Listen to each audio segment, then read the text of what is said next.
Hello, it's us, it's you, we're here, together. Why are we here? For another exciting week on You Can't Disappoint a Podcast, Argentina's number 5 television show podcast. And I don't think we've kept that. I think we've been drastically falling since, but we're going to wear that badge proudly for the rest of our lives. Welcome to the show. You can officially support You Can't Disappoint a Podcast now on Patreon at patreon.com/can'tdisappointpodcast. It's the place to go to help us move this show forward, and there's all kinds of exclusive content, fun interaction, events with Steven and myself, and all types of ways to influence our show on a weekly basis. So please consider supporting us on Patreon. If you want to get in on the action, make sure you email us your trivia, your MVP, and your funniest moments from that week's episode over to our email at can'tdisappointpodcast@gmail.com, and we will read it right here on the show. We sure will, even if you beg us not to. Also, hang out with us on the socials every week off the podcast. You know, we're on Facebook and YouTube under our podcast title. You can also find us on Instagram at Can't Disappoint Podcast and Twitter, where we probably do the most of our jovial lollygaggery at You Can't Disappoint. So come hang out with us over there.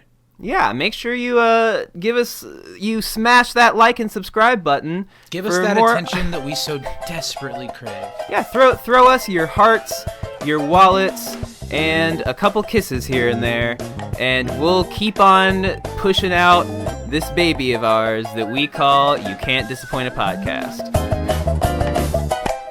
I know what the shape of a banana reminds you of, and I know that when I say nuts, it makes you giggle. But do you have any other response to here's a banana with nuts?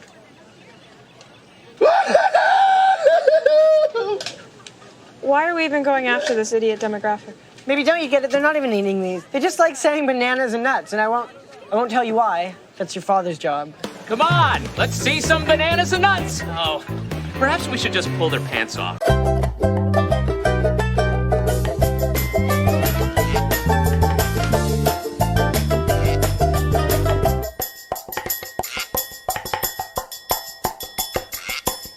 Hello, everyone. Bluths and Bluthettes. We're coming back at you. Another week of You Can't Disappoint a Podcast. It's the internet's number something Arrested Development podcast. Isn't it crazy that, almost a year ago, we decided to create a program like this over our shared love of the show, and how far we've come in the year. Isn't that cool? Excuse me.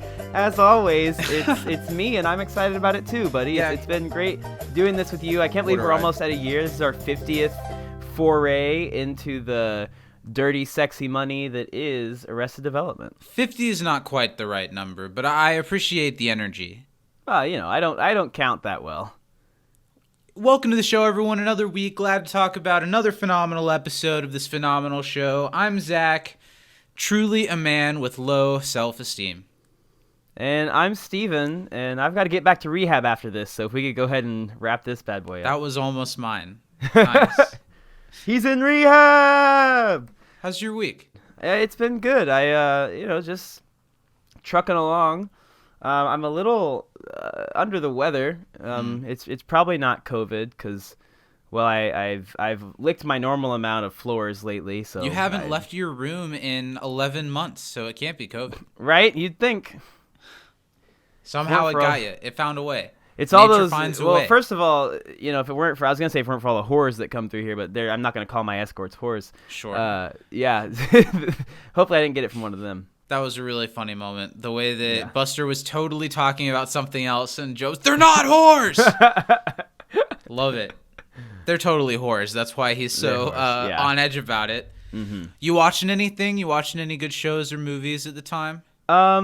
New season of My Hero Academia just came out. That's Okay. a pretty big anime in the I've heard in of the that world. one. Pretty I know mainstream. Yeah. It's like Sky High, but a little bit less sexually charged, only slightly.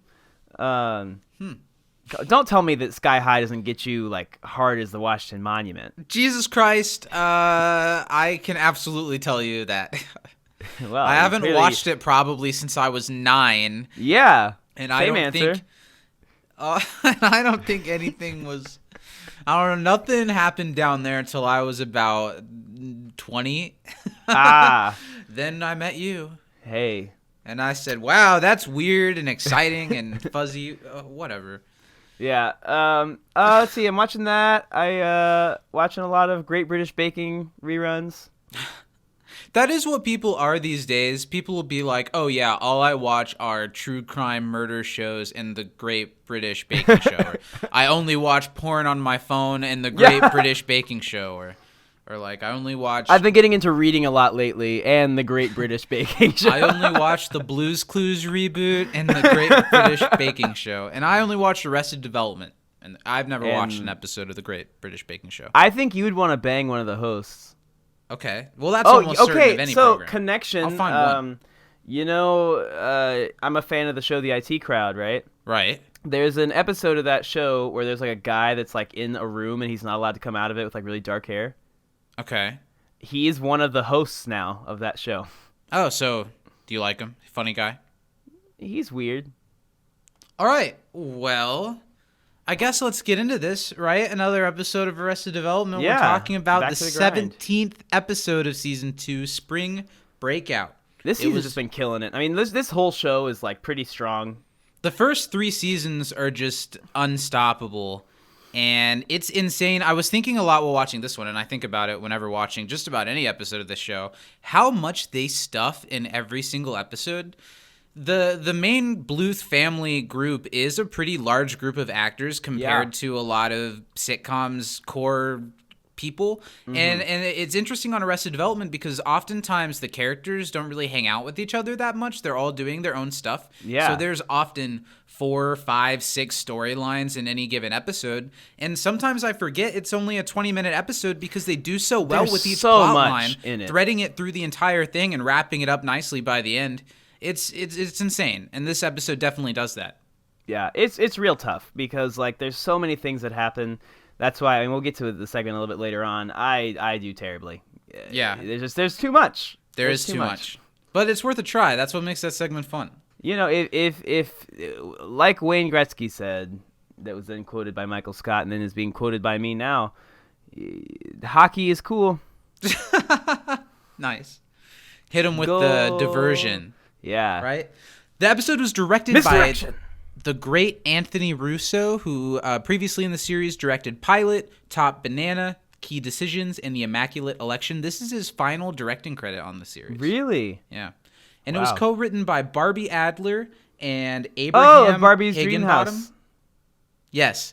Barbie previously wrote Charity Drive, Alter Egos, Sad Sack, Switch Hitter, The Immaculate Election, and the previous episode Meet the Veals. Mm-hmm. And Abraham Higginbottom previously wrote In God We Trust, Justice is Blind, Afternoon Delight, and The Immaculate Election, this being both of their final writing credit as well. Now, is Abraham Higginbottom in relation to Bessie Higginbottom, is that Amy what that Poehler's character's character last name was? On the Mighty Beat? Yes, every time Abraham writes an episode, you bring that up and act like you're asking it for the first time. And it's their last writing credit, so it'll yeah. Come on the show, Abe. Let's talk about it. That'd be awesome. I'd love to talk to some writers. It's insane the people that we've gotten to talk to so far. I mean, Jason Bateman being that was our nuts. first and only that interview. Came together so crazily. That and is fast, insane. Yeah, the way we used to joke around if maybe he came on the show, and now he literally has. Friend of the show. Friend of the show, Jason Bateman. Friend of the show. Come on, Jeffrey Tambor. Let's get you. Yeah, we got some shit to talk about with you.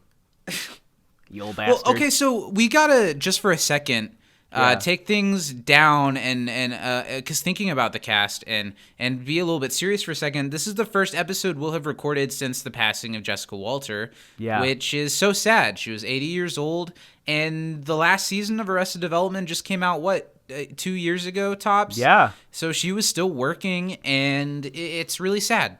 Well, and she's still been, I watch Archer, and she's still, been doing the voice work on that. I wonder what they'll do on Archer. I haven't watched any of Archer. Herc, you would love it if for no other reason than Jessica Walter. I know I would really like the show. I just have never watched it. It's really sad because I wonder what they'll do without her. Has she still been pretty big on the show? She's one of the main characters. I think she's probably the funniest character on the show, like consistency-wise.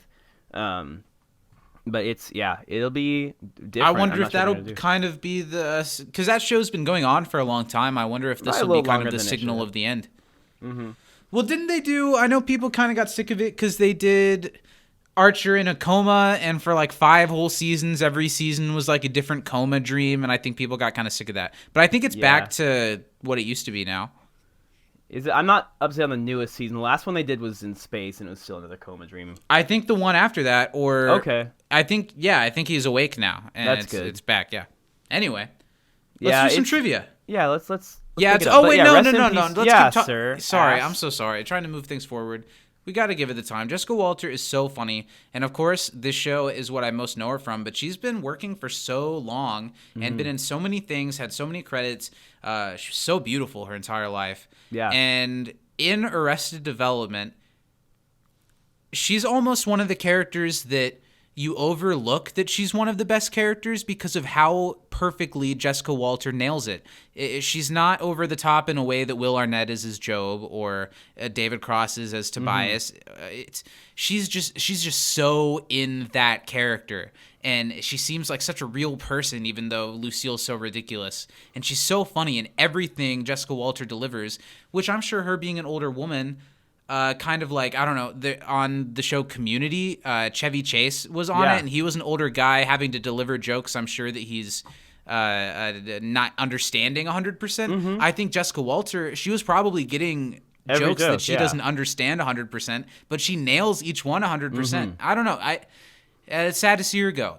Yeah, I say all the time that Tobias is my favorite character because, he's easy choice, but so funny throughout the show. But especially this last week, I've been watching a lot of like compilations of Jessica Walter, both from this show and Archer, and her comedic timing is just so good, and it's so consistent, and just her little one-liners. I mean, even in the first episode, where I love all my children equally, I don't care for Joe. I don't care for Joe. That alone is like just, it's so funny. She's so great.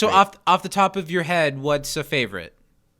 Favorite line of hers? Yeah, or something that sticks in mind, just an iconic Lucille moment.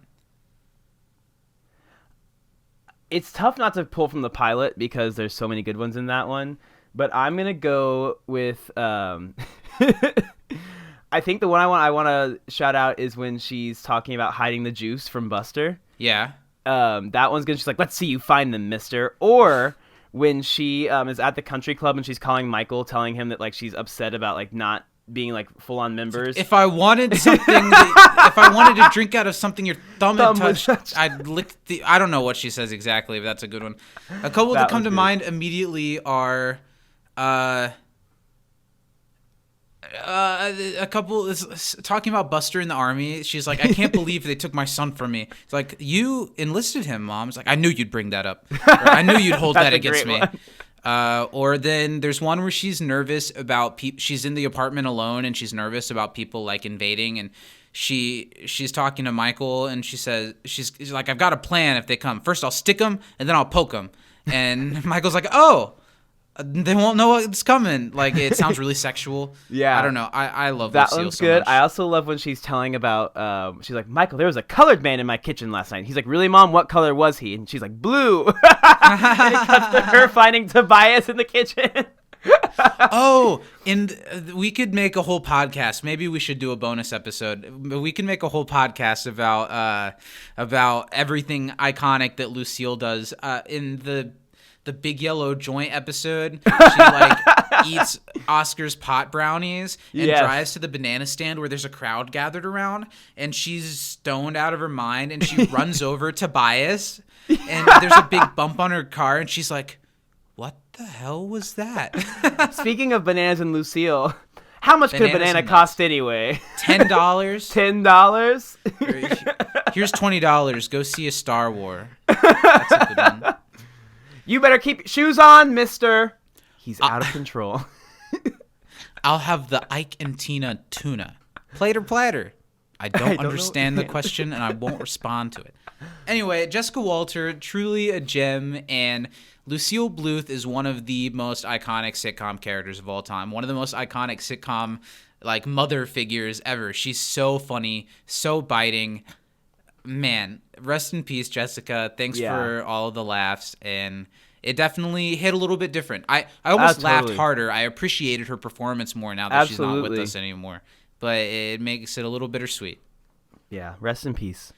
Good thing, as much as season 4 and 5 were a little At times. Season Disjointed, 5 felt yeah. like an ending for the show, and at least they got to it while the entire cast was still around. Yeah, which is good. They just barely did, too, so great. All right, let's move on to some trivia. Trivia. I've got 4 questions for you this week. Hey, I've got 4 for you. Okay, do you want me to go first, or would you like to? You go first. All right, what is the title of the Bluth's family episode of Scandal Makers? It appears on screen. Yeah, I got nothing. It's Blurred Truth, the Bluth family scandal. Nice. I saw it and I took note, but I did not remember. It feels very pre-true crime podcast. Yeah, right? My questions are probably pretty easy this week. Okay. But it's just such a great episode.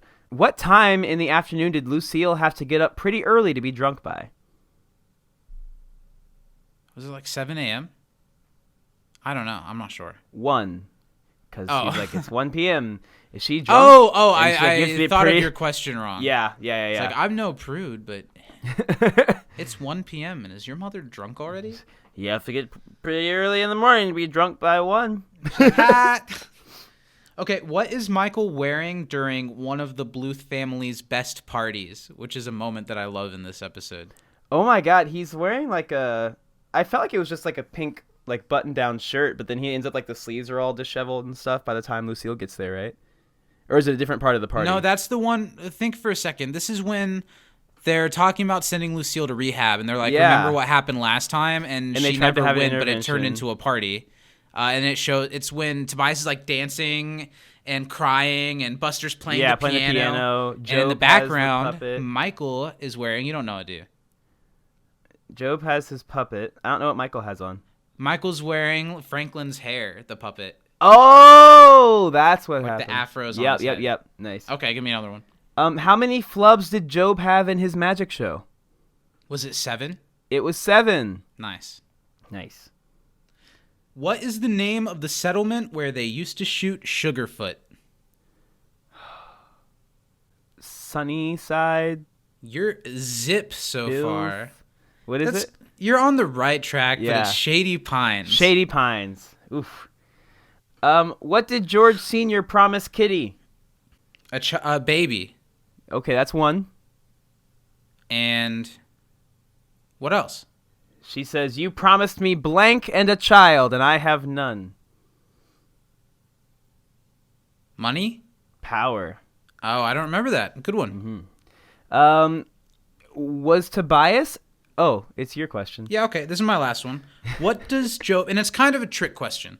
What does Job cough up in George Sr.'s hotel room? He coughs a crown out of his mouth, and then he shits out his key. It's a crown, you horse's ass. And then my last one, was Tobias at the Never Nude convention? No, he was in Germany. He teleconferenced in. Yes! But he went to the one in Shanghai. Was it Shanghai? I don't know. Really funny. And another thing about this episode and how much they fit in. So Zach Braff shows up in this episode. I'm sure He we'll talk sure about it does. a little bit later. But even that almost becomes an afterthought because of how much is going on in the episode. Oh, yeah. There's so many things that it's like, oh, yeah, Zach Braff's in this one. We neglected to mention before we began our trivia that this episode of our podcast, as always, is brought to you by our $10 and up patrons. Who are they, Steve? We've got Danny Martinez Lugo. We've got my mom, Mary Baker Budisa. We've got Justin Brummett. And we have Brian Thurman. Thanks for being y'all. If you'd like to become one of the people on that list, you got to be a $10 and up patron at patreon.com/can'tdisappointpodcast. We've got the live pre-show podcast. You Can't Diss a Pre-Show every week. We've got Nerdstalgia, all kinds of exclusive podcasts. It's always going down over there.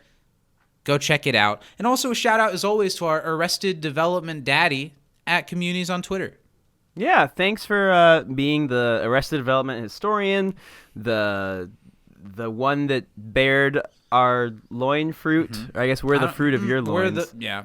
Yes, thanks for being the but tree. his fruit was our loins. Sure.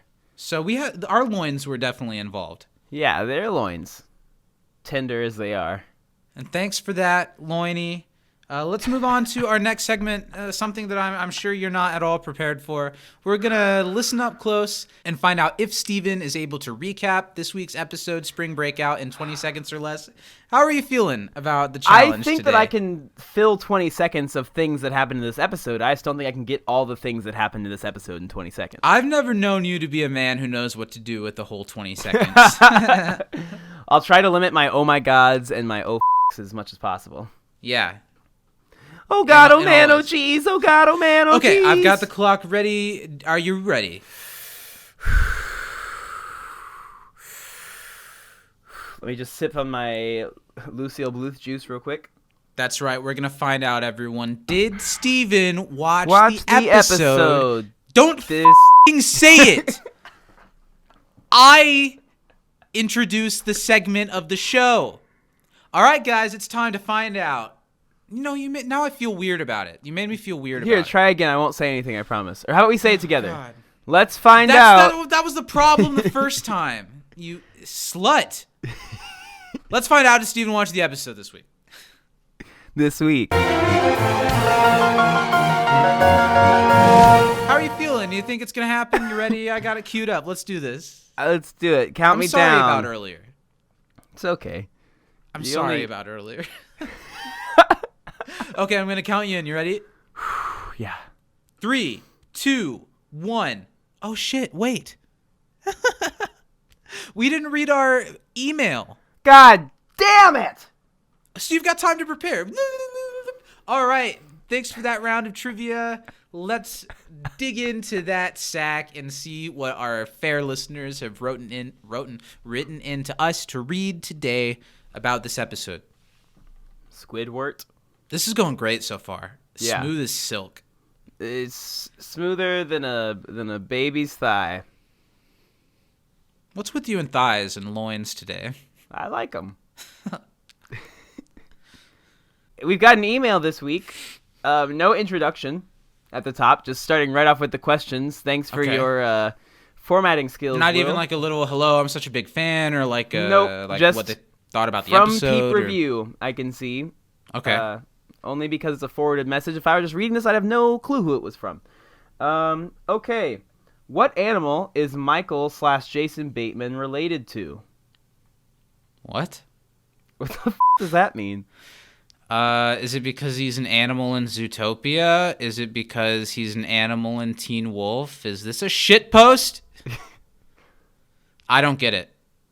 Yeah, I don't understand the question, and I will not respond to yeah, it. not a chance. What did Tobias sell the rights to the Bluth family scandal for? Well, that was the right to play George Sr. Yeah. He did a terrible job. Perhaps an attic I shall see. How many flubs did Job have in the last Spring Breakers magic show? That would be lucky Obviously number 7. Why would you write in something after we already asked it? Come on. Pay attention, Lil. Watch the show. What did Michael use as a ruse to get Lucille to rehab? That it was a spa weekend for the two of them. It was supposed to be a prize, Yeah. and he decided just to give it to his mom. Yeah. Who is Buster's current special friend? The Roomba. Yeah. What do the hats say being passed out to the ladies? Is what was written there. Well, just something like I have low self-esteem or something Or like I that. had low self-esteem on in- girls with low It was wherever they were, on like not South Beach, but on like Palm Beach or something like that. Okay. Can you sing the Sugarfoot theme song? Sure. Probably about as well as Sugarfoot. Michael did. Sugarfoot. Sugarfoot. Yeah, Sugarfoot. Yeah. Huzzah! Yeah. This one is not formed as a complete sentence. It just says Tobias's new hiding place. I think they're referring to the chimney that he was. Twice in this halfway in. episode, we see him come out of a fireplace. Yes. Yeah. How many cc's of George Sr. were in the banana stand? That was almost one of my questions. I believe it was 250. No touching. No I think touching. 250 sounds right. Maybe 260. Anyways, thanks for going through such an iconic, totally underground cult classic, Arrested Development. It honestly feels like no one watches that show. Haha. Also, rest in peace, Jessica Walter. Lil. I didn't like that sideways as hell, haha. Yeah, I didn't either. People like this show. People appreciate it. Yeah, We've got it's a pretty this big massive show. podcast platform that we've built off of this one show. So come on. Yeah, Get your Michael head out of Cera's your ass. career. All right, everyone, it's time to find out. Did Steven watch watch the episode? the episode. Guy, come on. Just goddamn it. Just. We have meetings about these things. I got excited. We've talked about this so many times. I'm sorry. It's your Okay. thing. It's your I know. thing. Yeah. It's your thing. Go for it. Yeah. Compliment me a rude. little bit more, and I'll feel ready. Your hair looks cute. Did Steven watch the episode this week?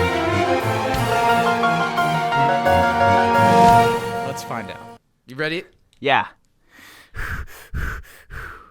3, 2, 1, go.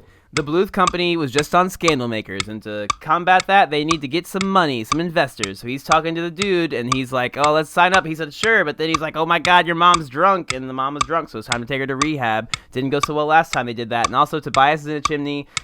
Maybe is like a movie girl, and she wants to get people to sign up. Job is a magician, and he's trying to, oh my god, that was already 20 seconds? You didn't get anything about That spring was 20 break. seconds? You didn't get anything about the girls. That was already 20 seconds? Where did my time go? It was the same amount of time it always is. That was 20 whole seconds? You're lying. That was like 10. I think you're bullshitting. Oh my god! Showing him the clock right now, listeners. 20.4 Did I play the seconds. theme song at the beginning? I didn't even get to talk about Job and spring break. I know you didn't. That's why you're earning a fair D-. Yeah, I'm surprised I got that. Good god, that was tough. Sugarfoot. Sugarfoot? I think I would definitely do a Sugarfoot rewatch podcast. Yeah, let's do it. Okay. What was your favorite funny moment from this week's episode? It was tough to pick one. I'm not gonna lie. It is tough. I narrowed it down to 3. Okay. Mom still got it. I don't date whores. Definitely has to be up there. Yeah. As well as just Tobias being in the f***ing fireplaces every Yeah. time. That was great. Completely unexplained. Ripe. Ripe for parody. And then of course George Michael's great line to maybe, I won't tell you why. That's your father's job. And then cuts to Yeah. Tobias. Show us your bananas and nuts. Nuts. Man, the editing on Arrested Development accents and improves so many of the already really funny jokes, the way it cuts from one thing to another.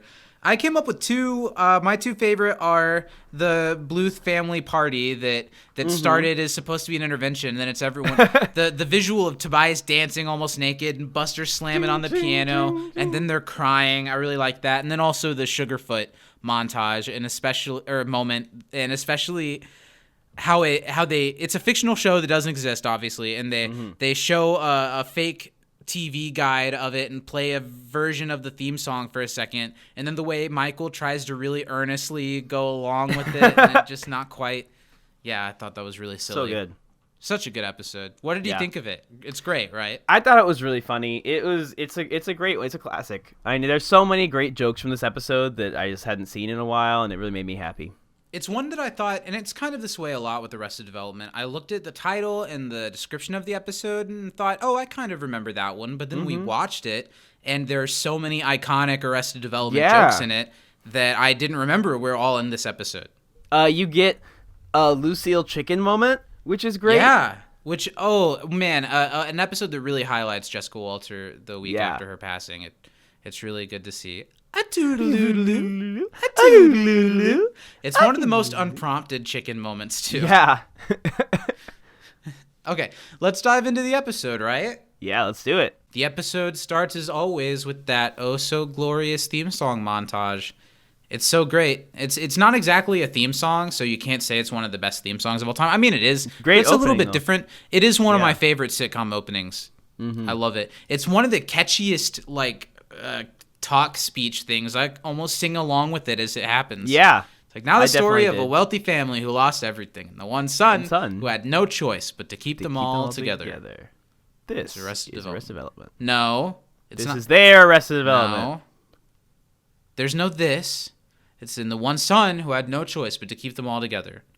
It's Arrested Development. How many times gonna have we go. done this podcast about this show and you still don't know? Well, apparently not There's 50. no this. D- all around. The episode opens with a business meeting, and it's always fun to revisit these episodes as an adult, because I don't think you have the same experience, but I watched this show when I was very, very young. Yeah, I did not.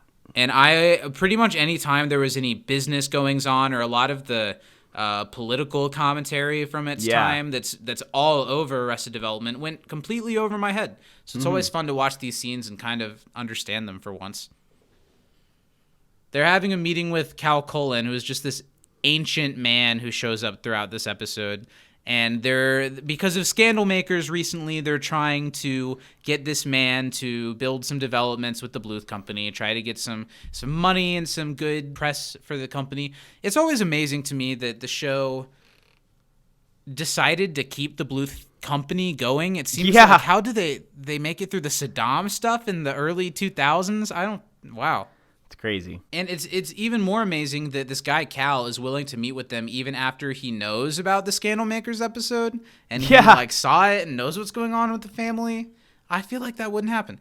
We cut away to a little clip of the Scandal Makers opening sequence, and I like how they use a couple of screenshots that are from Arrested Development's opening montage in this. That picture of George Sr. and then the picture of Lucille. And then also we get and of Michael, and we also get Job's Mr. Banana Grabber character, which is great. Which is something that they fade in like this in quite a few episodes. If there's like a random frame of something that's just an image, it's always that. Like there was one recently in the school election episode. They do an attack ad on Steve Holt about not knowing his dad, and they and flash the banana grabber in it. And I think that's really funny.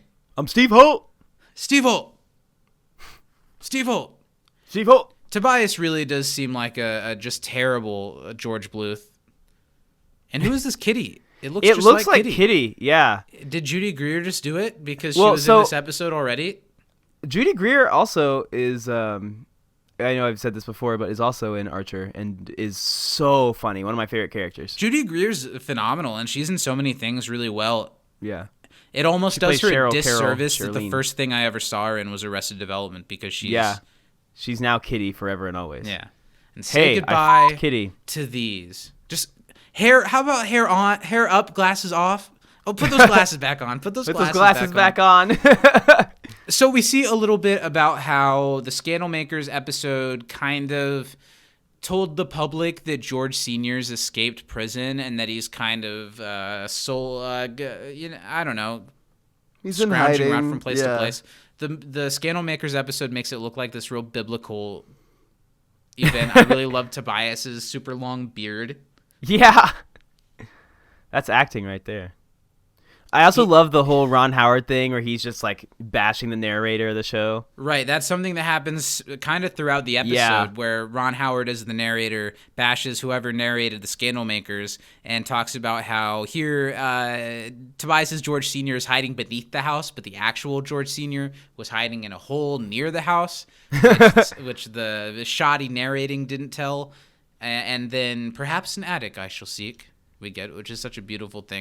Really shoddy narrating, just pure crap. Do you think Tobias threw in that attic line? Because I don't think the Scandal Makers people...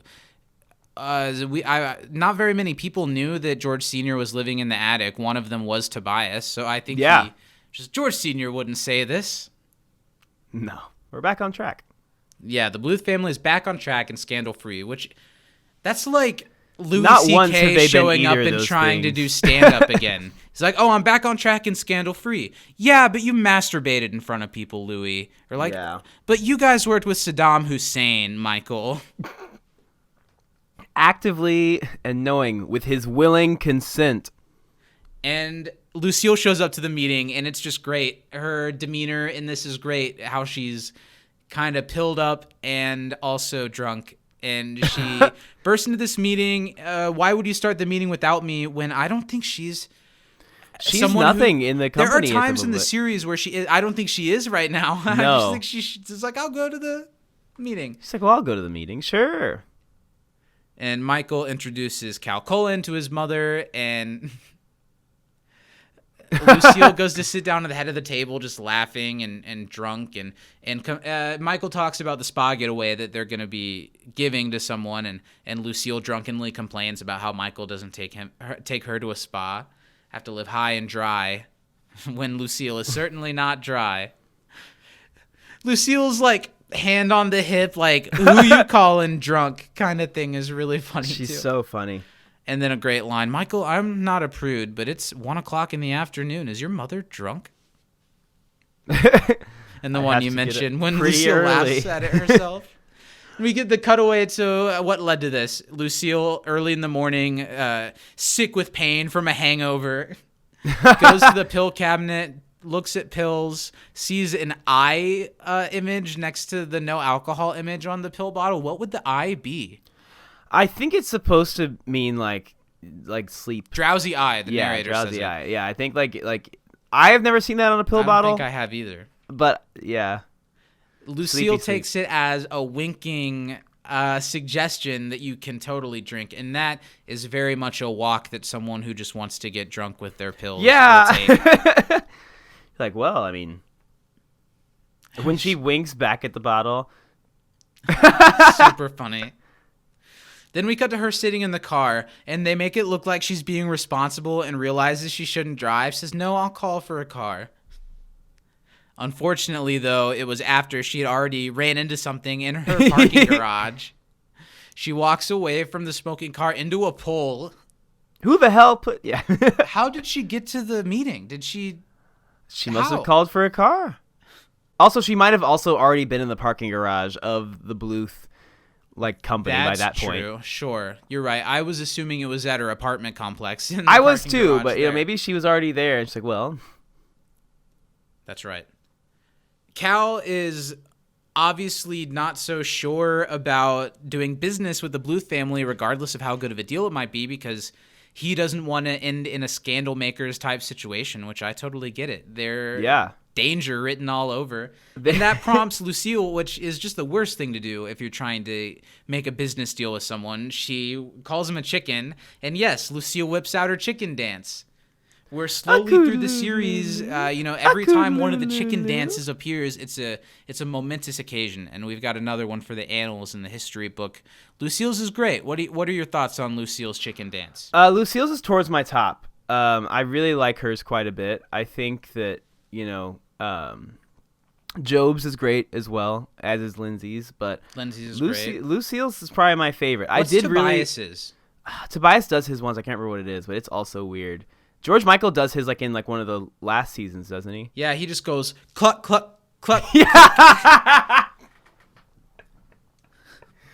I think Lucille's is my favorite though. It's so like she's a beautiful white swan doing it. Yeah. And Michael's look of shame as she does it is just great. As she flaps her wings and the man runs out of the room, which I get. Again. Well, yeah. She's embarrassed him. And this made it clear that Michael's got to do something about his mom. She's seconds after doing that chicken dance, she's asleep in the chair. It's time to do something about this alcohol issue. Michael calls the meeting, and then back at the model home, Michael and Lindsay are talking in the episode. I think Lindsay is probably the only main character, as she often is in this episode, that kind of gets short-served. She gets a little bit of a thing later in the episode, but she kind of just shows up here and there. Yeah, that's and like you said, as is the normal a lot of the time. Now this show does a great job of giving each character something to do on a very consistent basis, but I think they definitely give Tobias more than Lindsay on a regular basis as well, which is hard not to. Everyone gets a lot, and then Lindsay and maybe get a little bit less. Mm-hmm. So Lindsay and Michael are talking about what to do with their mother, and it cuts to the last time they tried to have an intervention, and everyone poured themselves a drink. They wanted to be drunk in case their mother retaliates against them. They all want to be in the right mood for it. It's totally, they're calling it intervention, but it's pot calling the kettle black. Because they're all alcoholics that can't function through an intervention without being drunk themselves. Do we have anything single malt? It's really understated how Jason Bateman even though Michael is the quote-unquote like grounded character of the show, Mm-hmm. his line deliveries and facial expressions are so funny all the time. He's hilarious. He knows really well how to milk like a pause. Yeah, he does. And I think, like, you know, people, and myself included, I love The Office, give, like, John Krasinski a lot of credit because of his, you know, gym face, things like that. Michael does that all the time in a great way, and his is not at a camera, it's at the person who's talking, and it's just as good, and I think it's even funnier a lot of the time. It's just like a moment to himself where you can see him sink into his head of like, what have I done? Or, Yeah. what is my life?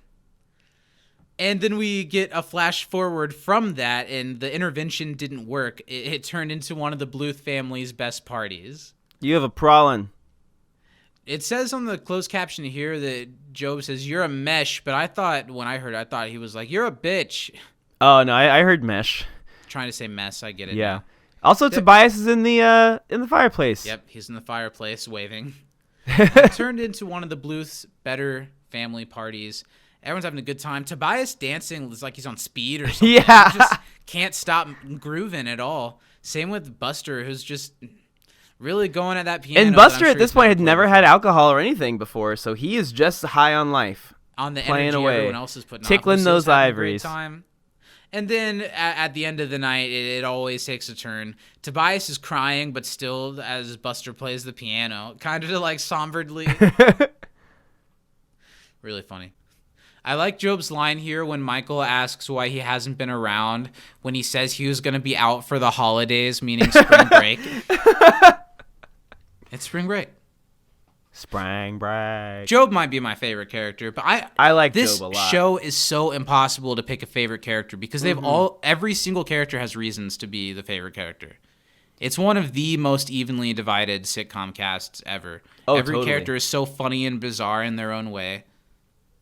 Most sitcoms have normal people and then one or two kind of wild cards, but Yeah. Arrested Development is all wild cards, and Michael, who thinks he has it all together but doesn't, is one of them just the same. Job is upset he won't be able to enjoy spring break because Philip Litt, a jerk, filmed his magic show where he messed up and put it on a DVD. His which kinda one kicks magic off- show flub yeah. of his life and career. Kicks off Job's thing for this. We see clips of his failed attempt. The way he I'm a little teapot while he walks backwards with a knife in his mouth is really good. Job's just such a showman in his I would mind, love isn't to he? see a Job Bluth magic show in its entirety. I don't know if I would either. I said I would. I would love I know, to. I know, but I don't know if I would. I think I'd enjoy it. I think I'd enjoy it, but the novelty would wear off pretty fast. Also, here's a question. How And it the might be hell dangerous. did Girls Gone Wild exist? That guy got in trouble for filming underage girls, right? You know, At some I point- wouldn't be surprised if it still does. Yikes. I'm going to look it up. Because, that was a thing when we were growing up. We say this because here we get Girls with Low Self-Esteem. It's the DVD that Job's magic flub was put onto. Yeah, for any kids that watch this and don't quite understand or remember, there used to be a series of DVDs that would come out every year called Girls Gone Wild, where this guy would go down to spring break or Vegas or Mardi Gras and stuff, and he would give girls, I don't know if they actually got money, but he'd film them taking their tops off and then put it on DVDs for people to watch at home. Okay, Girls Gone Wild kept making films until 2011. Yikes. In 2013, they filed for Chapter 11 bankruptcy, which sounds right. Mm-hmm. And then in 2014, the company was sold to Bang Bros, which also sounds right. Ah, that tracks. Bang Bros, makers of the popular series Bang Bus. Yeah, because all the girls who would willingly take off their top in front of a camera aren't going to do it for a t-shirt or a hat anymore. They're going to go make thousands of dollars off of all their high school friends on OnlyFans. Exactly. And that's America. It quite literally is. Yeah, Girls with Low Self-Esteem. Job ended up Mr. on Magician. it because his... Yeah, I like the sign. It says Mr. Magician Job, but it's a gob. Just like if you showed up and saw that man Yeah, it's on gone. that sign. It said, or 2 flubs or whatever. There were 7 flubs. With the milk falling down his shirt and him just continuing to groove like he doesn't even notice it. We get him signing the contract to be a part of the DVD, and we see Zach Braff's character in this episode for the first time. He's the guy behind Girls with Low Self-Esteem. And he does that thing where he rubs Job on the shoulder and acts like they're not going to use the footage where he messed up, but of course they are. That's what else would they use? Yeah, I feel like Zach Braff kind of looks like the Girls Gone Wild guy, if I remember correctly. I don't know what the Girls Gone Wild guy looked like. I just googled Girls Gone Wild guy. When his Joe character... Francis. Oh. Is he still alive? Yeah, can't- well, let me it's- turn down my brightness. He's a little more Okay. conventionally handsome than Zach Braff, but I don't know if I don't know about that. His face looks weirdly proportioned. yeah. Did he ever go to jail? Ah, he did go to jail. So fun facts into the annals of Girls Gone Wild history here. Spent some time in jail. Okay, I don't care about this. Don't care. He over the years has been accused of tax evasion, bribery, false imprisonment, assault, dissuading a witness, record-keeping violations. That's the 18-year-old thing. And then pleaded no contest to accusations of child abuse and prostitution. Mm-hmm. Yeah, but Lots of fun. lots of fun. And then he beat R. Kelly to the punch. He was keeping women imprisoned in his house years before Robert did it. Jesus Christ. Well, maybe not. Well, as far as we know, I guess. I like how when Zach Braff tells Job that he's not going to let him embarrass himself, Job can't help but embarrass himself and like hits his breast and the bird in his pocket dies, and he asks if he knows a good bird hospital. The running joke of Job killing all his like magician animals is not funny. The one where he's in the pet shop and he just slams into the door. What's your return policy? Then Go back to Tobias whence you came. from the fireplace. He's sulking and says, well, at least you didn't get a bad review like you did for Scandal Makers, who apparently a review said if Tobias is who George Sr. is, let's hope he remains missing. And he's just chilling in the fireplace. He's in the laying fireplace. down in there. He's like a cat. He's got soot all over him.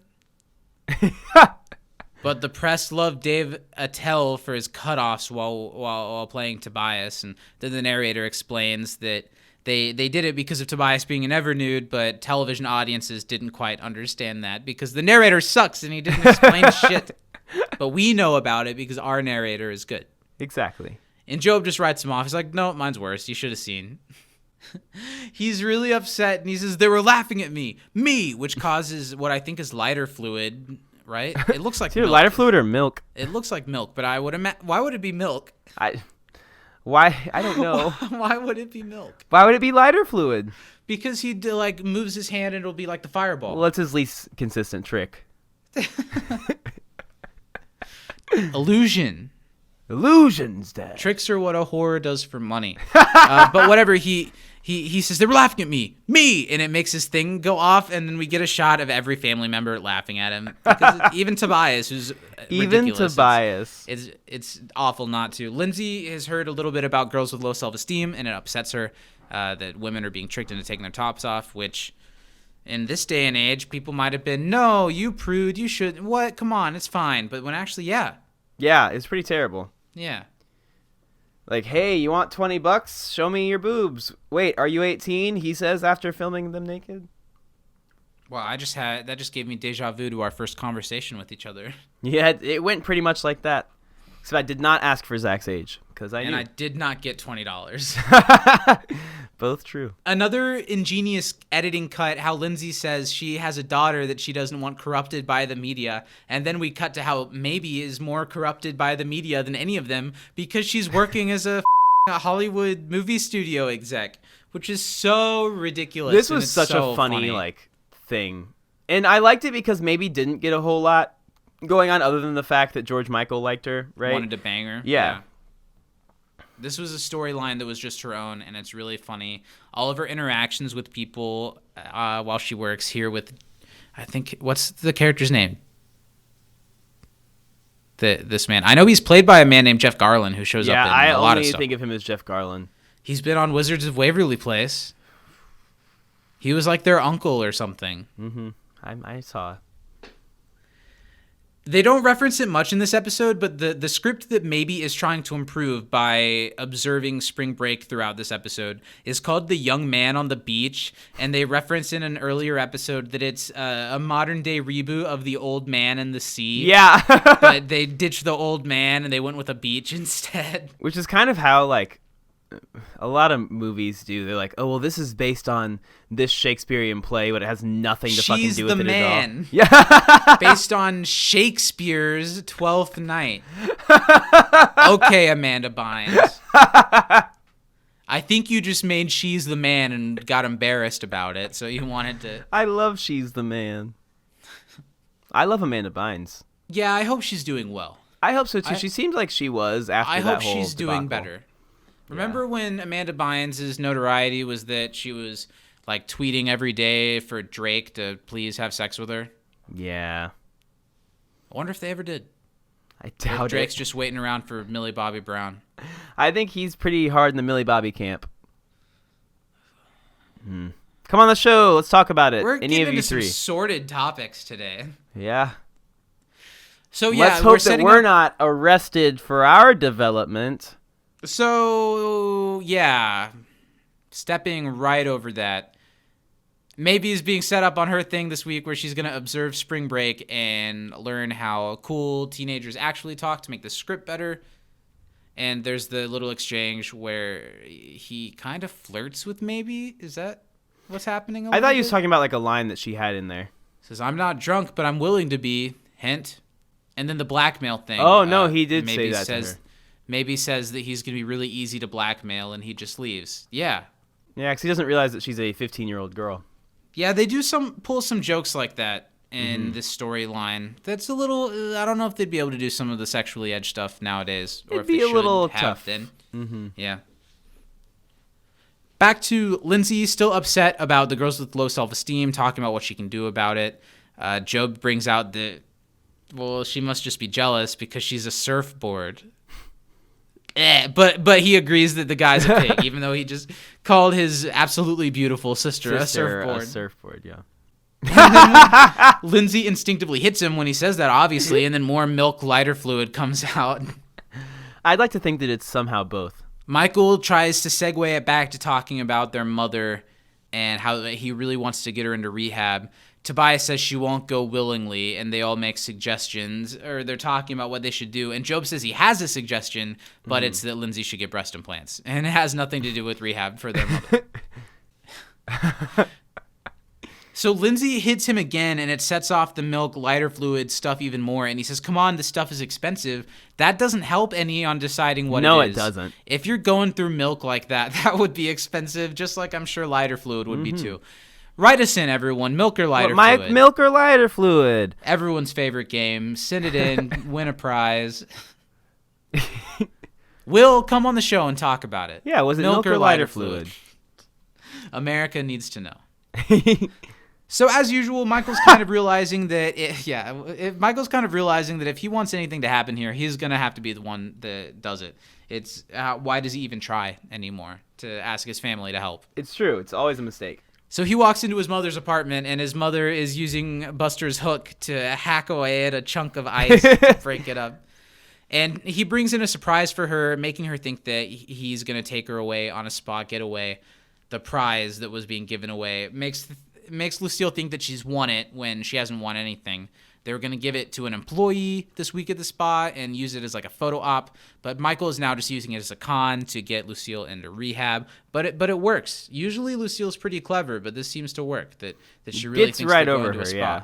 Lucille mentions how embarrassed she is about her little incident at the meeting earlier and how she thinks maybe she wasn't supposed to drink with her medication. And then we find out that it wasn't even her medication, it was Buster's.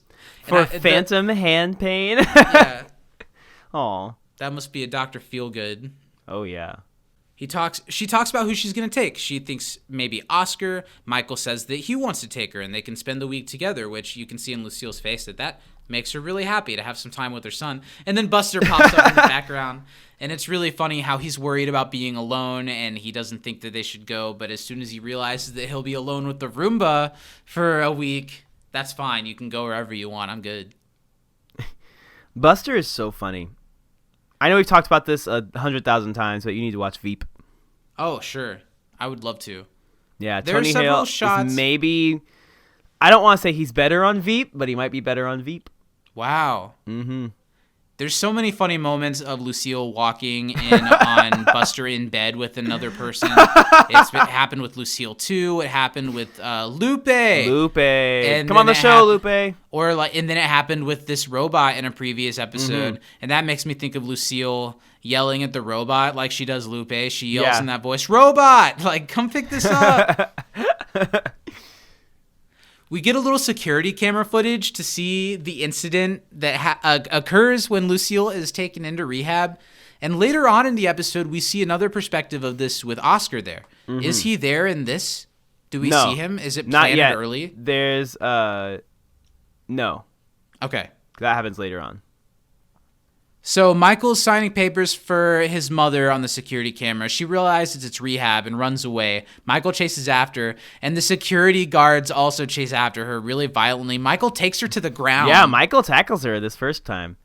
And we see later when this happens that when Oscar is a little bit not so sure about it, it's like these security guards at this rehab place are just always ready to jolt and chase after someone. What, do they work at Anderson High School? But It's funny because it's true. Mm-hmm. Did you ever see, I remember one time they, full on, chokeslammed a kid. I do not remember that. Yeah. Was it because they were fighting or something? This kid was, about to fight someone, and then they, slammed him. Definitely, now that you mention it like that, I definitely remember whenever there was a fight that it would be usually broken up very aggressively by a police officer. Anyway, we're getting into some sultry stuff this week. I love it. It's what you do to me, baby. That's a 10. Back at the model home in the attic, Kitty has shown up and revealed herself to George Sr. We haven't seen Kitty in a little while. And Kitty is a really annoying character on this show, but she's definitely supposed to be. Yeah. She does it great.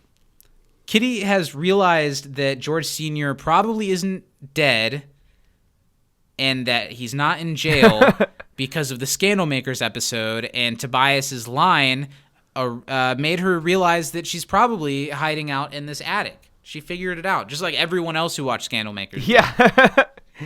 And the narrator, again, has to call out the shitty narrator of Scandal Makers. Notice how she figured it out because of what Tobias said, not because of what the narrator said. And they talk about, obviously we've already talked about the Mexico episode, Good Grief. George Sr. abandoned Kitty in Mexico, and she thought that George Sr. was dead. Yeah. And George Sr. tries to make up for it. He tries to apologize, and she's just crazy. There's not a lot going on here. She's taken charge now. She's the one in power. Maybe George Sr. never gives her that power that she wanted, but she's taken it here in this situation from him, and she's kidnapping the man. And George Sr. has a life that he's built in the attic with his dolls and his plate of little cookies, and he's sad to leave it behind.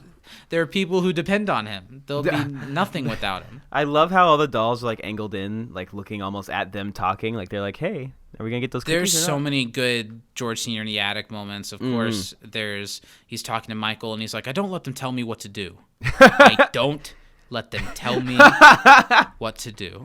Or another time someone comes in and it's like, oh, Polly. He's like, that one's Polly?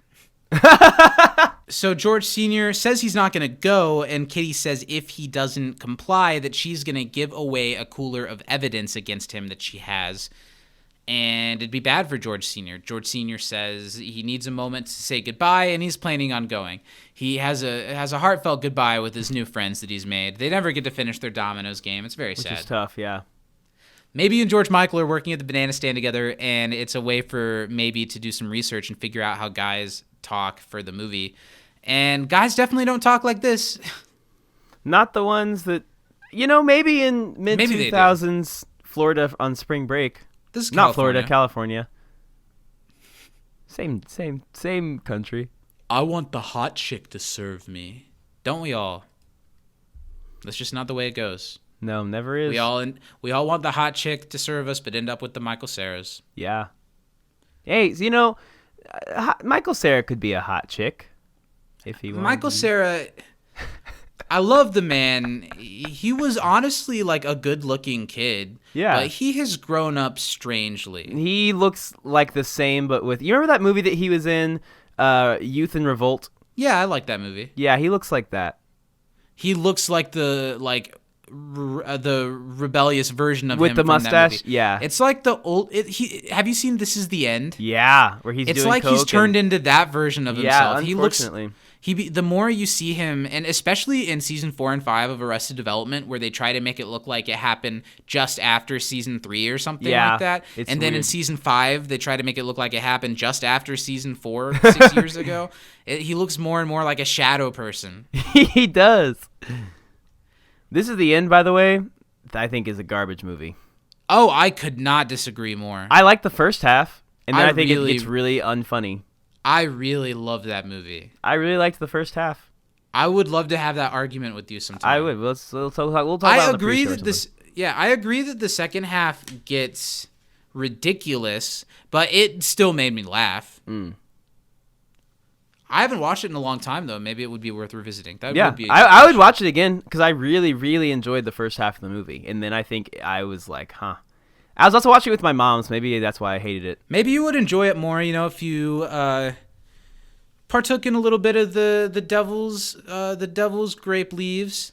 Okay. And remember that you were a little bit disappointed the first time, and that you don't have any expectations, and you'll probably think it's funny. I'll give it a go. So George Michael's ready to boot up and honor his cousin and stand up for her, but maybe it's just, what other words would you use to describe me? And George Michael's interaction is really funny. You can't touch You your can't cousin. touch your cousin. My cousin. When he says all the guys be coming on to Anne, who If she was there instead of maybe. also shout out to Mae Whitman. Maybe That's really her name, would right? have dodged a bullet there. Yeah, Mae Whitman. Yeah, Ann she's really Gill. funny. She is really funny. I saw recently suggested to me on YouTube a video clip from like Rosie O'Donnell's talk show of Mae Whitman when she was like had to be like 6. Wow. And it was like her first talk show appearance. Wow. Rosie, come on the show. Let's talk about it. Rosie, let's talk about Mae. We know So, you're Rosie, listening. you interviewed Mae Whitman when she was 6. What was that like? I'm like, how did you get in my house? You sang come a on, song Rosie. on Sesame Street Live on the DVD air. one time about, not wanting to live on the moon. Can we talk about that? Rosie, you're not that famous anymore. Let's talk about it. Come on. What's your cameo? $25? Very near the banana stand, girls with low self-esteem video is being shot. In Newport Beach. Newport Beach. I always love the way that they tie these stories together, how you can just pull the camera away from the banana stand and there's another world just feet away from them involving other characters. Zach Braff is trying to get women to show their titties for some hats, some real gross behavior. Which but I it's must Zach say, Braff, so it's funny. compared to like how sometimes people do it for beads, a hat is a much better prize than Yeah. a cheap beaded If I'm necklace. showing some skin, I'm getting something that I can wear. I want some socks. out. Yeah, so like an item of clothing that's meant to be seen, not something I'll throw away after tonight. I'd hang dong for some socks. If anyone wants to get back at Daddy, now's the time. What a line.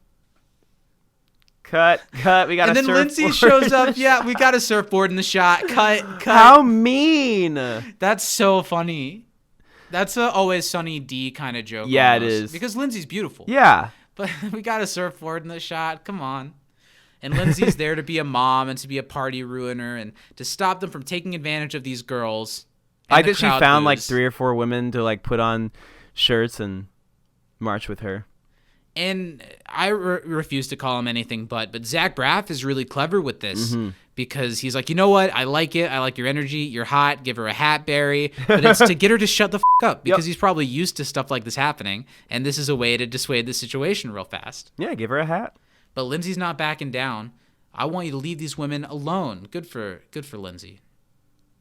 But Zach Braff, the monster, is giving these women a chance to be immortalized, and it's an opportunity these women are never going to have again, he says.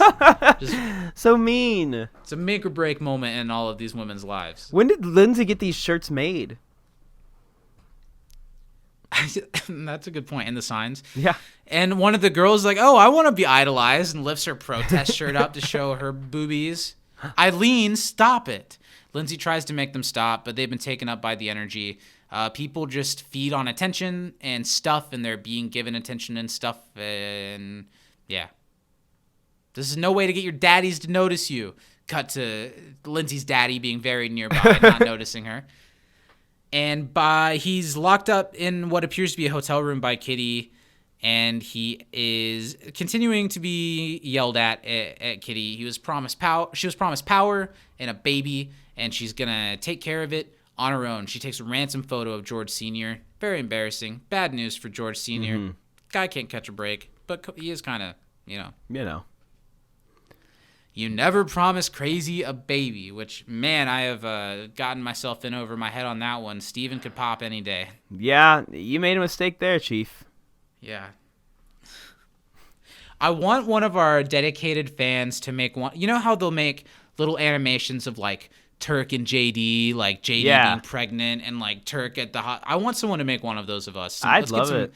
Let's get some homoerotic fan art of us. Of Steven or I giving birth to the other's baby, and like drawings of us raising them. I'd love that. I'd hang them on my wall. I'd put it on a t-shirt. Yeah, if you send us in that art, we will heavily feature it on this audio-only podcast. Yeah, well, we have YouTube viewers. I care about you. George Sr.'s alone. He misses his wife, but probably more he misses the dolls. And they liken that to what Buster's going through Home Alone and how he's spending this time. And I love how they used the Mother Boy song underneath this montage. Mm-hmm. Mother Boy. I think we could take some pretty good Mother Boy pictures. I think we did. I think we have recently. Well, who's going to be the mother in our things? I'm a little taller. That's true. I can be the boy. I'll gladly be your boy. Okay, I'll gladly be your mother. Mm-hmm. Buster starts by putting Cheetos out for the Roomba to clean out, and then he rolls around on Lucille's bed. It's total, you're a kid, you're home alone, you can do whatever you want, but there's really nothing to do, so you're bored pretty immediately. He goes to the kitchen, thinks that wine box is a huge juice box, which I don't exactly buy that Lucille would have boxed wine. It's far beneath her. Man, they called it her emergency wine, but she would have emergency bottles of wine. I guess that's true. Yeah, a bottle would stay just the same, maybe even better. But it tracks for this joke to get Buster drunk, and then he's singing "Mama's humming up, Mama's," and he's humping the air and having some issues with the coconut. It's really funny. You can throw just about anything at Tony Hale, and he'll make it funny. Yep. Michael gets to meet again with Cal Cullen despite all odds after what happened before, and mentions that the thing with his mom was a blip, and that he's getting help now, or that she's getting help now. And then we see another shot of her being forced and screaming into rehab. Yeah. It was extremely moving when she finally admitted that she has a problem. Then there's her running again after Michael. I said earlier in my trivia question I was wrong. Shady Pines isn't the name of the settlement. Shady Pines is the name of the rehab clinic, which gets us into because he says, "Oh, that's what you asked." I said development or something like that. I knew what you meant. Okay, but this brings up the Sugarfoot moment, which I think is a beautiful moment. They used to film Sugarfoot up there, and Michael just goes, "No!" Like, he just the most forced excited ever. I loved it. We get the little TV guide thing. Corsican. The Corsican is tonight's episode on September 13th of Sugarfoot. By trying to make peace between two feuding brothers, Sugarfoot jeopardizes his own life. Starring Tom Brewster, Harry Shannon, Mala Powers, Paul Picerni, and Jacques Abouchon. Followed by Bugs Bunny and Friends. And in college preparatory English. Nice. That's funny. Mm-hmm. Well, sing the theme song of Sugarfoot along with me. Sugarfoot. Yeah, Sugarfoot. Sugarfoot. Yes. Easy loping cattle floating. Sugarfoot. Carefree as the tumbleweed. Achoo! Oh, what the hell. You're a good kid. Let's make the deal. And I love Michael's just trying to keep up, doing such a bad job. He's trying so hard. These are the moments that make me really like Michael as a character. Yeah. He's trying so hard, and he's so pathetic. His pained faces. Hacha! It's like, oh, what the hell? You're a good kid. Let's make the deal. And good for Michael. He really needed this win. But as it happens, Kitty shows up, flashes her titties, they're so crooked. Michael remembers. Oh, they're crooked. To say that she's kidnapped Michael's father. I like that the cameraman, because technically Arrested Development is a filmed by a documentary crew type show, but they call next to zero attention to it. And except for here, where a cameraman even covers the camera to save us from having to see Kitty without her shirt on. Oh, they're crooked. Kitty has a cooler full of evidence and Michael's father. It'll bring down this corrupt company. It's the worst thing to happen to Michael right when he was about to make this great deal. And unless Michael's mom meets Kitty at Senior Tadpoles, stuff's going down. Spring break, everybody. You know what I thought of Kitty's appearance in this week's episode? Huh. So Kitty and Job were sexually intertangled for a second, and it's that really funny bit of Job just hating every second of it. Yeah. I almost think that Job and Kitty should have ended up together. I thought that would have been really funny. Because they've got such a manic, crazy energy that I think they could have seen good things in each other.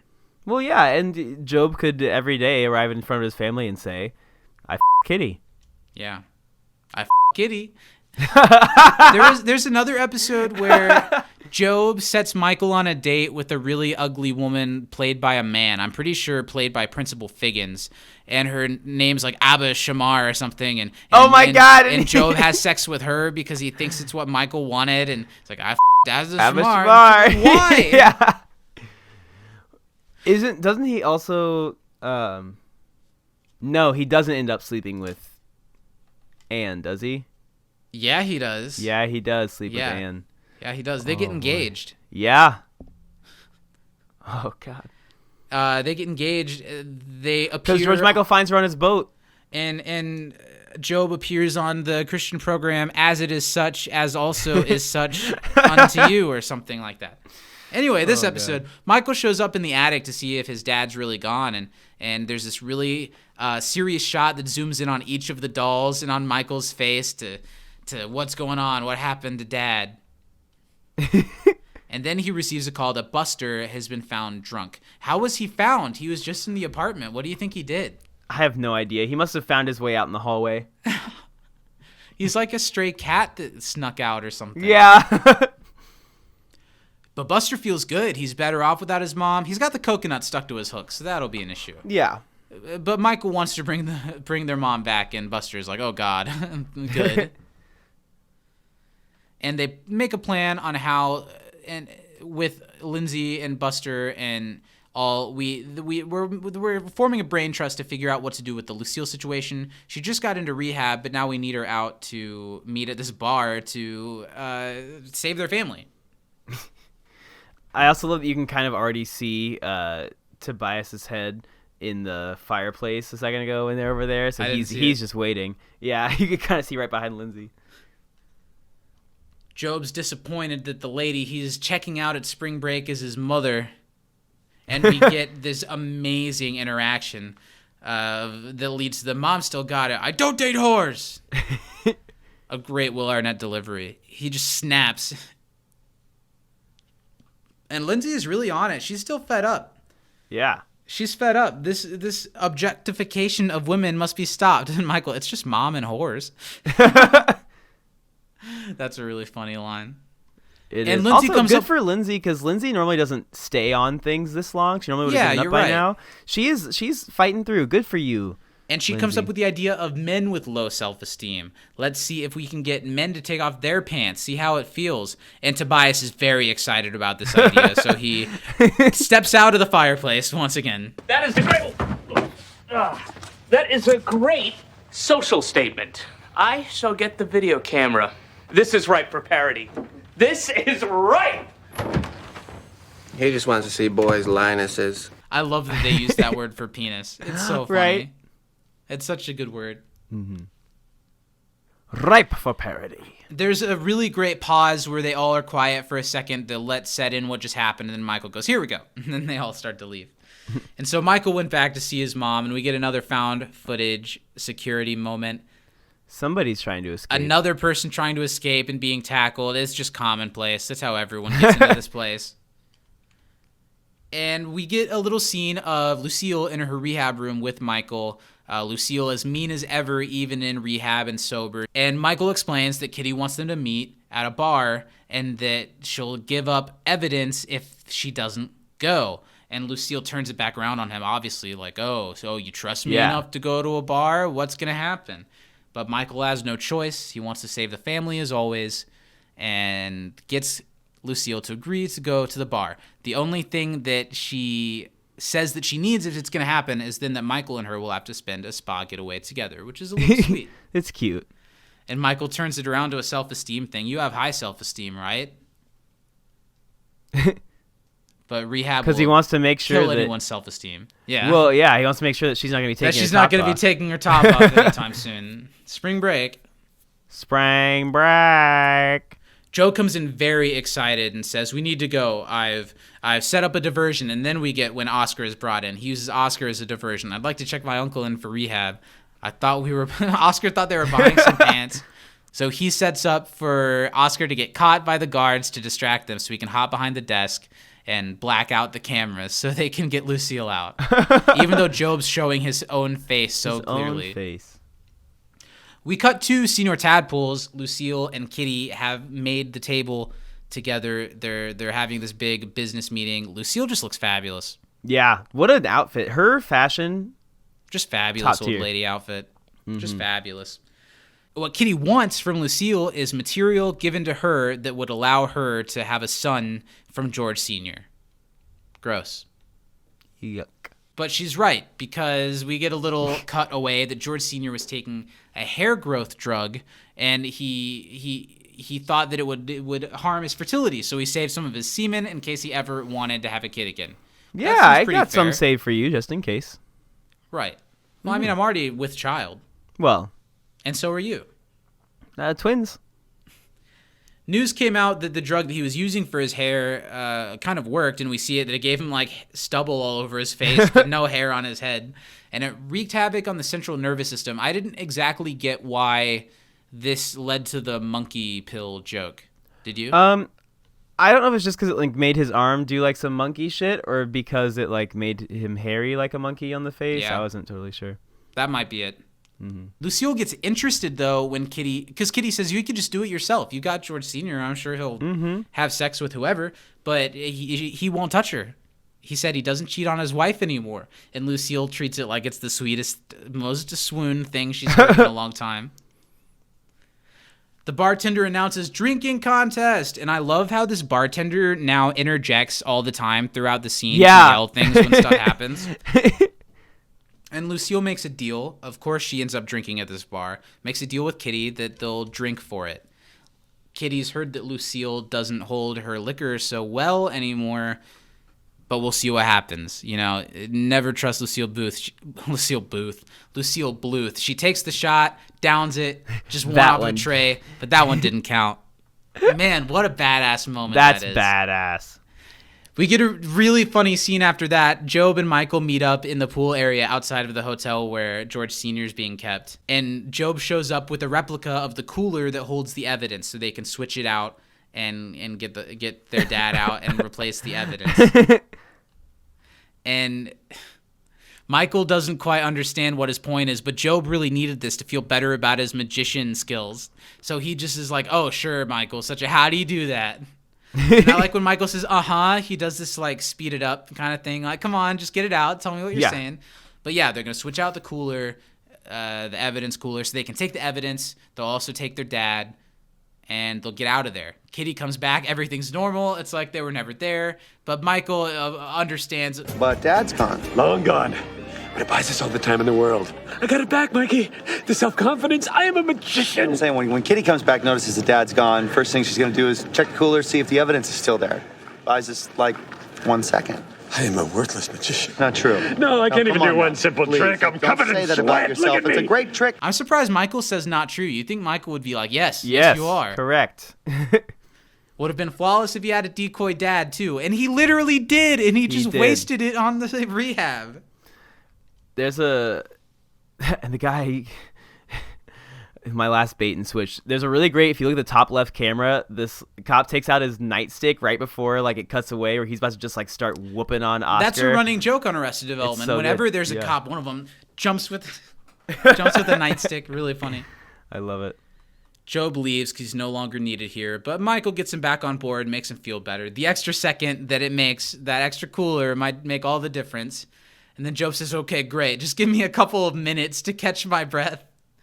The extra second will do so much, but he needs like 5 minutes first to catch his breath. Such a good Sits joke. down, and then I love Sits the way down he the cooler. gestures to the people playing in the pool. God, I love Joe Bluth. What an idiot. So funny. What a sweet little idiot. Minutes out of rehab. Now we've got the drinking competition has continued. It looks like Kitty and Lucille are both 5 or 6 shots deep. Oof. And they're both holding strong, but Lucille is solid. She grabs a glass of wine for like an in-between shots and says, let me know when you're ready, dear. And then the bartender from the back, she's mixing! And then right outside the bar, something else is going on.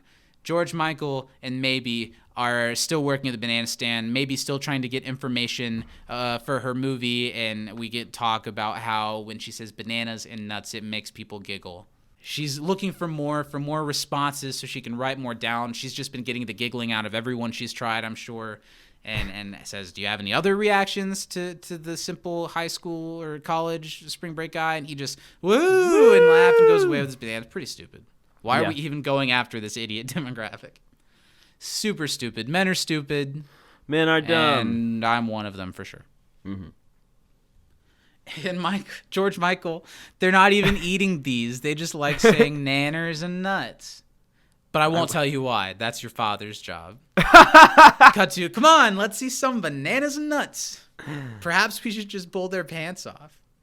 Zach Braff shows up to be like, yo, man, you guys are stepping on my turf. What do you think you're doing? They pose that they're a new competition for him because they're making their own video, Lindsay says. Zach Braff tries to calm them down and says just because Lindsay's ashamed of her body doesn't mean that everyone should be. Do you think that's what's going on here? I don't think Lindsay's ashamed of her body at all. No. Lindsay thinks she's hot. Yeah, I think she's just doing a weird version of the right thing, right? Yeah. Yeah, she's trying to do the right thing, I think. She wants them to not do the wrong thing. I know that much. Yes. Tobias steps up to Zach Braff and says, well, let's see how you feel about what you're packing. Since it's just nudity, no big deal. And when he rips off Zach Braff's clothes, he's never nude. He's got cutoffs. And honestly, it's a joke that just is a joke about never nudes and it's a running thing. But also, it's kind of deep. Let's hear it. If you think about what men expect out of women and then what they feel themselves and how closed off and ashamed of their own sexuality they are, but they expect women to be dripping in sexuality for them at all times while putting up with all of the little things that we're ashamed of that we don't want anyone to talk about. Absolutely true. That right? That's I don't know if that's on purpose, but this is a smart enough show that it might have been. That it might have been on purpose, yeah. Never nude? You're asking girls to take their tops off and you can't even be naked? I gotta get this. Lindsay, I've already got it. I'm back in the cutoffs. Lindsay just storms off, and then Braff and Tobias just kind of bond over it. There's no malice. They're like in this. It's like they're in the same sorority. Did you go to the seminar on chafing? Michael and Job are walking through the hotel trying to find the room that their dad is in. They're not really having luck because it's really crowded and full of spring breakers. But then they hear howling. Because Job howls, and then his father howls as well. Oh, they've got a little mating call. Because Job was like, I should be enjoying spring break. Howl! And then he hears a howling from They save their dad, and the dad's really grateful for a second. And Michael says, well, Job has the handcuff key, so it'll just be a second. And the nice moment barely lasts because we get a really beautiful physical comedy moment of Job belching and retching, trying to get the key up, but like while he's smiling and patting his brother on the shoulder, and his dad is just so ashamed, and he only swallowed it because he might do a show, like a spontaneous show, just in case. And his dad just, come on, this is disgusting. And watching George Sr. watch Job do it moments after he like saved him. I'm doing this for you. This continued for some time while Michael switched out the coolers. And George Sr. asked the same thing. Why are you switching the coolers? It buys us time, like 1 second. Michael does try to help Job feel better about himself a lot of the time because he's purely doing this just for Job. Yeah, yes, he does. And then, though, they find out that the evidence that they're taking, George Sr. is wanting to keep around and to get out of Kitty because it exonerates him, apparently. I have no idea what this cooler of evidence would entail. Yeah, what could be that? And honestly, I doubt they knew, the show knew either. No, I don't think it definitely matters. But apparently, this if they can get out with this cooler, it exonerates their dad of their crime of his crimes, which would be huge. He was a patsy. He was set up. He looks guilty. He looks like he committed treason, but he was like pressured into working with these people instead of like doing it selfishly, I suppose. Yeah. Is what he's implying, right? That's what he's claiming. And that's great. Michael's really glad to hear that. And if Job hadn't suggested it as idea, they would have just ditched the cooler entirely, probably. Mm-hmm. As they have that aha moment, when you hear the and a clink clink. That was a horrible magician. That is a crown, you horse's ass. Another really, really funny moment. Good. Cut back to the bar. Now, maybe and George Michael are inside. I guess they're off work and maybe still wants to look around and see if she can get anything out of the Spring Breakers. But George Michael doesn't really get what's going on with this and is really worried that maybe is selling herself out. And the narrator says that George Michael's worried about her self-esteem. Yeah. And he gives this sweet little speech about how he hates seeing guys ruin her life and how much better she is than them and how awesome she is, and all of his feelings come out, and it's a big emotional moment for George Michael, and it is for Maybe too, but just because she's finally hearing like the speech that she's been listening for all night. And George, it's such a sweet little thing from George Michael. He's a sweetie pie. Yeah. She gives George Michael a sad, sexless kiss on the cheek, the type of thing that just melts a 15-year-old boy, right? Yeah. Oh. And George Michael thinks that this is a big moment in his future with his cousin. Yeah. And so he immediately calls up his girlfriend, Anne. And I love the way that he starts the phone call with his girlfriend. Hello, this is George Michael Bluth. Gives the full name. You know, this reminds me of a phone call I once made on your phone, Zach. Oh, tell that story, please. Yeah. So this is I can't believe we haven't told this on the show. Yeah. One time I was late at night. I was at Steak and Shake with Zach, and he had a girlfriend. I had a girlfriend at the same time. Was this when you were dating? This is absolutely when I was dating Lil. At the same time you were dating Lil? Yeah, had to be, because we were dating them at the same time. Oh, you dated this person for much longer. This person longer than you dated Lil, but it might have lined up at the same time. Well, it was show choir season, so I don't know that I was dating Lil actually at this time. Yeah. You had to break up with Lil so you could focus on your art. Exactly. And I was like, hey, I'm going to call and break up with this person for you. And you were like, ha, ha, ha, okay. I was in no way intending on breaking up with my girlfriend. And I might have even suggested this. Yeah, it's a possibility. So I call, and it goes to voicemail, because I think she was sick at the time, right? Or something like that. I don't know. But it was also like 1 a.m, so why would she answer her phone? And this is pretty much exactly the message that I left. Hello, this is Zachary Pruitt. I think we should break up, and then hung up the phone. And then, and not that me and my significant other at this time were dramatic people. We were definitely emotional, dramatic people. And my girlfriend at the time saw it and thought it was real and began having panic attacks. And we were stupid, dumbass boys with high self-esteem, laughing our asses off in Steak and Shake. Yep. I don't think that story ended as the funny romp that I thought it would. Well, here's the thing. It was ridiculous because why would you call and leave a message and say, Hi, this is I'm Zach Pruitt. and I think we should break up. It's not an Alcoholics Anonymous, Academics Anonymous, Alcoholics Anonymous meeting. Yeah, so George Michael calls his girlfriend, breaks up with her on the phone. Meanwhile, we pan over and see that Kitty's passed out and Lucille's still drinking some wine after Kitty is passed out, not fazed by the alcohol at all. She says, no thanks, nothing else. I have to get back to rehab. And the bartender again, she's at rehab! She's at rehab! The crowd cheering, super funny. So George Sr. was free, and Michael and Job had the evidence. George Sr.'s just running for it, Great use of the word absconded here. Very good. Mm-hmm. Job and Michael are getting away with the evidence that will absolve him of his crimes, and Michael's talking up Job, telling him that he did a good job and making Job feel better about himself.